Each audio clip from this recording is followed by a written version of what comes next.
vlog. We will be chatting here at the end of the vlog, doing our Q&A. I got a few questions from you guys on social media, so I'm gonna be answering those for all of you beautiful people. But before we get to the Q&A, we're gonna do some of just this, that, and the other around the house. So let's get to that, and we'll get to the Q&A in just a little bit. Enjoy. Okay, this is honestly so fun. So probably 2 days before we were induced with Atlas, James went and look at that sweet face. James went and got something he has wanted for a very, very long time, but he literally bought it, and then we had the baby, and then obviously a month went by and he didn't have much time to get out and practice and try to mess around with it. So this day was glorious. We found an empty parking lot somewhere and he was able to go and practice, and it was so fun seeing him on it. Walks have been one of our favorite things recently. The weather has become much more beautiful. It feels way more like spring. This day was windy, which is why I'm holding that thing. But this particular day, both these walks were last week, was beautiful. We have had glorious, glorious weather. And Atlas and I love the walks. He loves going out. As you can see, he falls asleep almost every time. And this was a beautiful day. And then the very next day was a snow day. The weather here is so crazy, but I love snow days in our home. And it's just cozy and bright. And little man is snoozing away. Gosh, he is just the cutest thing ever. And this next clip, I am going to keep the audio, so we're just going to listen for a second.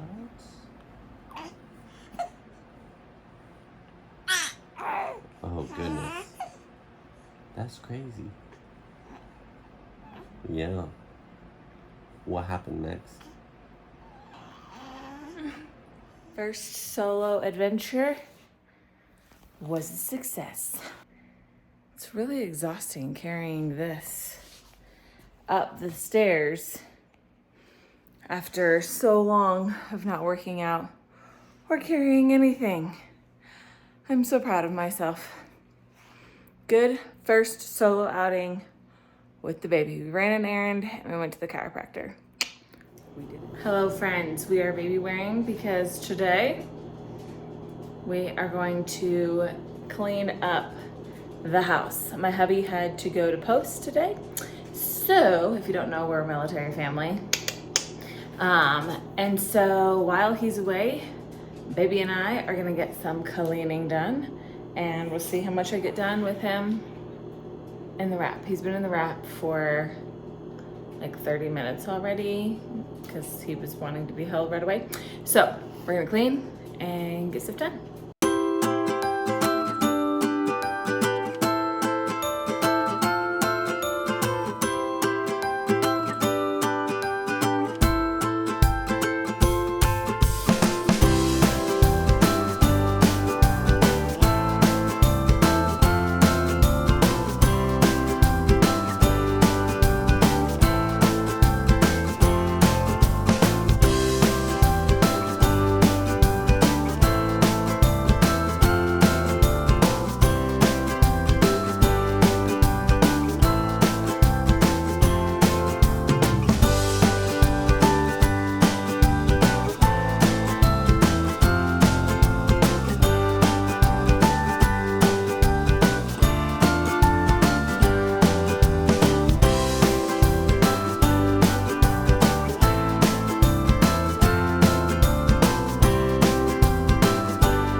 So I know when the C word was around, we had to wear these, but my husband just cleaned out the cars and there's like probably 10 or 12 masks right here. What do I do with them? Keep them? Throw them away? I don't know. There's so many. They're so annoying. Oh gosh.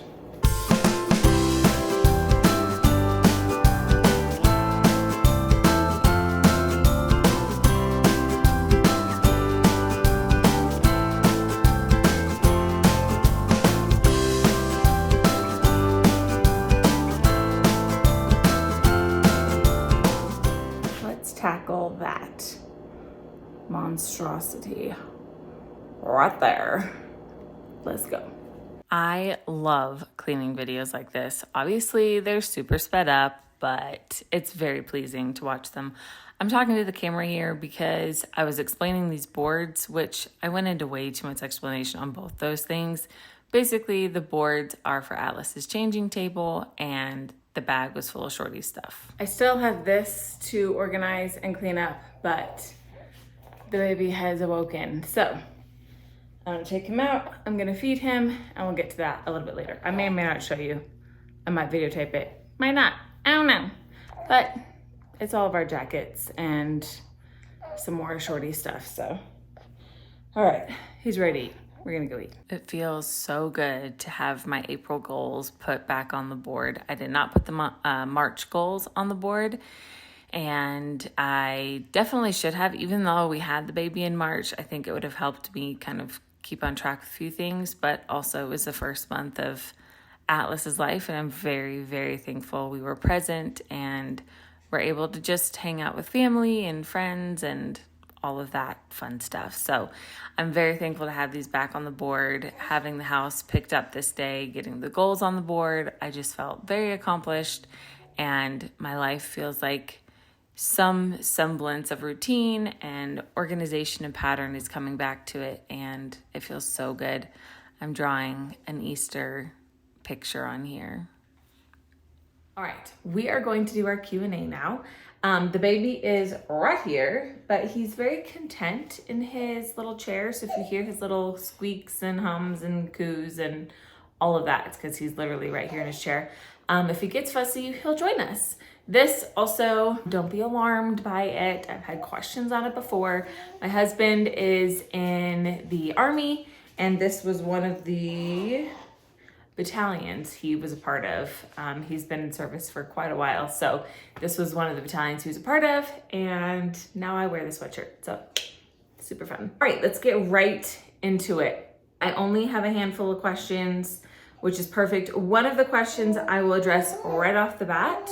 Someone wants me to tell my love story, but that is a story for another time, because that is a much longer answer to a question than I want in the Q&A. So I will answer that question. We will do a James and Lauren love story vlog here soon.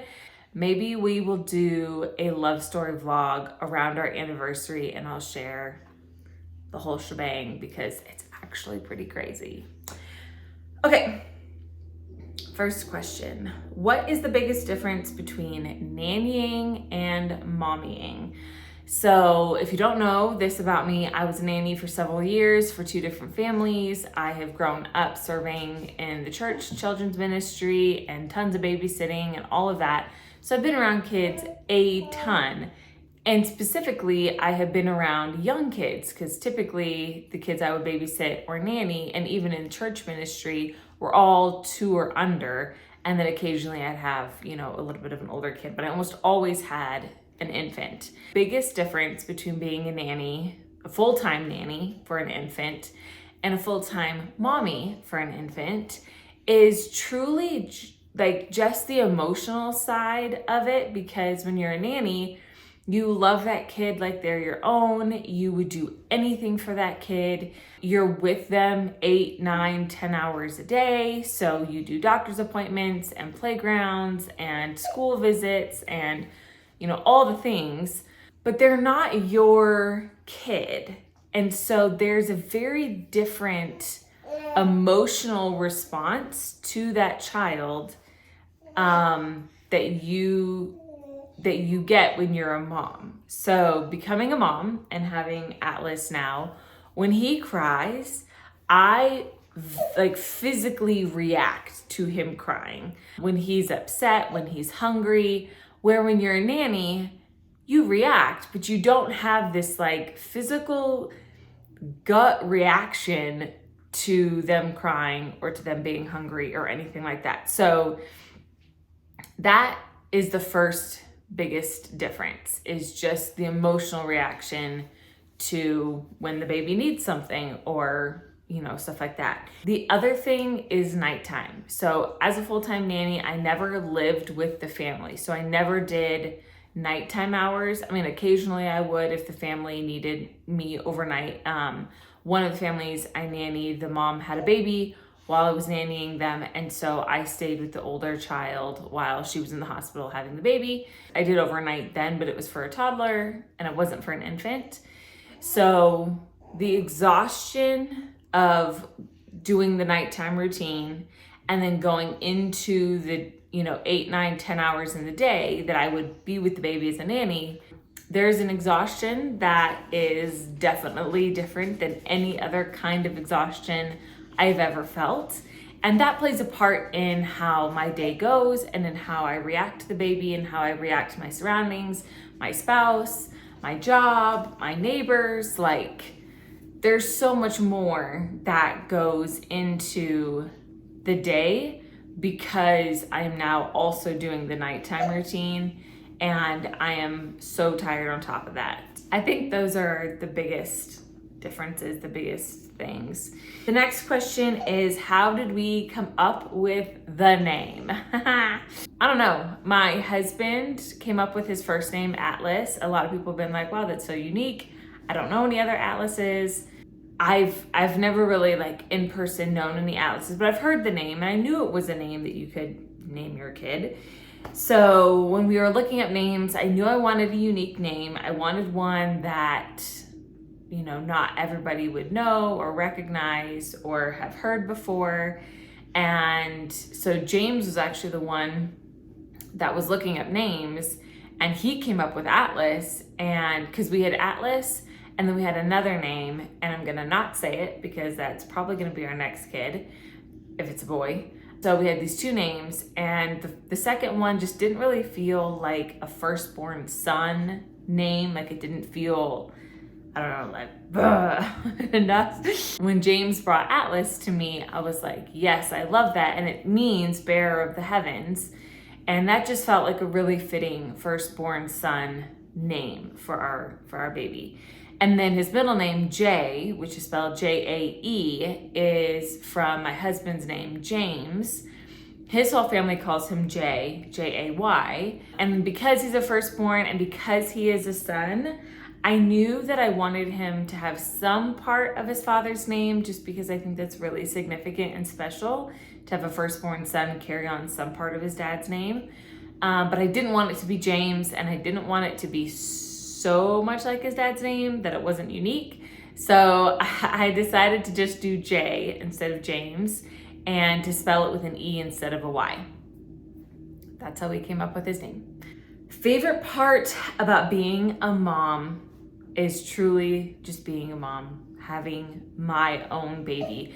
And I know that that's kind of weird to some people, but after being a nanny for so many years, babysitting for so many years, helping raise so many other people's kids, and always knowing I had this very strong desire to be a mom, to finally have a child that's mine, that I don't have to give back at the end of the day, that I don't have to walk away from, that I'm not gonna move and leave that child behind. This one is always with me forever and ever. This is my baby, is my favorite thing about being a mom. I truly look at him most days and I'm like, I can't believe, one, we made you, that you look like your dad and me combined, which is so special and so sweet. But then two, that you're mine. Like, he's my baby. And it gets me emotional. I'm not gonna cry. That's my favorite thing about being a mom, is that it's my baby and who will forever be mine. How am I adjusting to mom life? Honestly, I think I'm doing pretty good. The first week being in the hospital and then being at home, that transition was really, really hard. Mostly because my C-section scar and pain was so uncomfortable and not fun. And because I had preeclampsia, there were other things I was having to do at home. Once we got home and I had to track things and monitor things, and it was just a lot and uncomfortable. And the baby was fine. Like, Atlas did a great job, but me personally, that first week was really tough. But since that first week, we had a ton of help. Well, even in that first week, since he's been born, we've had a ton of help here. And I think that's helped the adjustment period. One, it was a distraction from the exhaustion or the newness or all of that. And so it just felt more easy, and I don't know, we didn't have a routine, but we could also just kind of enjoy being in the moment, and there was no rush, and someone else was here to do the laundry and the dishes and help cook. And I think that helped a lot with me being able to adjust into it. So we don't any longer have any visitors. My dad's coming in a little bit, but no one's here helping. And so it's just, James and I and the baby, and like right now it's just the baby and I, because James is doing stuff for work. But the other part that's nice is that James doesn't have to go back to work for a while. They've extended paternal leave for the military.